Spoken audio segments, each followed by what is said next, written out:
46th Governor of Florida, Ron DeSantis. Governor, great to have you this morning. Welcome. Good morning. Thanks for having me. Well, what a contrast looking at what you're doing in Florida and what they're doing in New York. Walk us through your housing plan and why this exemption lift is so important in terms of property values and taxes.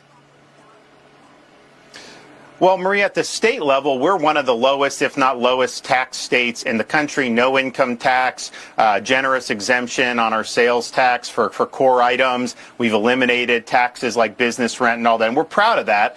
And our spending has reflected it. I'm going to sign a budget later this month or next month that will represent 4 straight years of spending reductions in the state of Florida, and we're very proud of that. But at the local level, which is where the property tax revenue goes, we've gone from local governments taking $32 billion in 2019 in taxes to now $60 billion. That's almost 100% increase in revenue. And look, part of it is people have moved here. Part of it is that property values have gone up. But homeowners need relief. And so it's my view that if you are a Florida resident and you have a homestead, we want that to be tax-free. And so that's our vision. That represents about 30% of the overall property tax revenue because they still tax investment property, commercial property. And so this ballot measure will do an opening salvo of raising it, the exemption to $250, adjusted for inflation so they can't play games.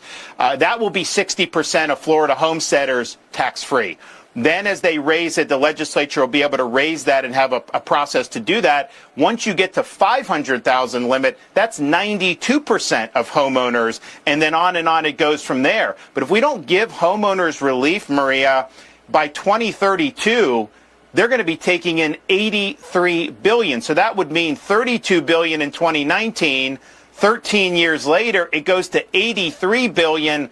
That is not sustainable. And so this is really a historic opportunity to have more money in people's pockets and to actually have their home be their private property that the government just can't use as a piggy bank. Well, this is incredible. And, you know, with all of these tax attractions that have attracted so many people to Florida, a lot of people are wondering, how do you do it? I mean, you know, you've got critics there saying local governments will have to make up the lost revenue somewhere. So how do you do that? If you've got no income tax, you're cutting property taxes, possibly eliminating them. Where are you getting the money to fund government and everything else, all the other services? Well, so, we're focusing on homestead. Obviously, they tax property that are non-homestead residential, Airbnb, Canadian snowbirds, commercial. That's a lot of money that they have. And so even if we eliminated homestead revenue entirely, that would just put their budgets back to like 2021, 2022 levels. But we're phasing it in, so it's a very, I think, manageable process. So I don't think you need to, quote, make up. I think they should start figuring out ways to change their spending so that taxpayers benefit. However, in our proposal, because we have surplus at the state level, we are creating a fund that will be able to issue grants to local governments. So if you really say, you need help with a fire or sheriff's department or education, we'll have grants that we're going to be able to do that for this period. But what's going to happen is this is going to increase the economic base of all these local areas because people are going to have more money in their pocket. They are going to start getting more revenue from existing taxes without having to add new taxes, and they're going to end up in a very stable situation very shortly. And not even going to need this state money. But what they're not going to be able to do is go from $60 billion in revenue to $83 billion over the next 5 years. We can't afford that to happen. So it really represents a big, I think, benefit to the taxpayer, but it does represent a spending restraint on local governments. I mean, look, we've had inflation, we've had population growth, but look at Florida's state budget. We're doing massive things. Everglades restoration is the largest environmental restoration in the history of the U.S. Massive infrastructure investments, increasing teacher pay. We're doing all of that, and yet we're still reducing our overall budget. So it can be done.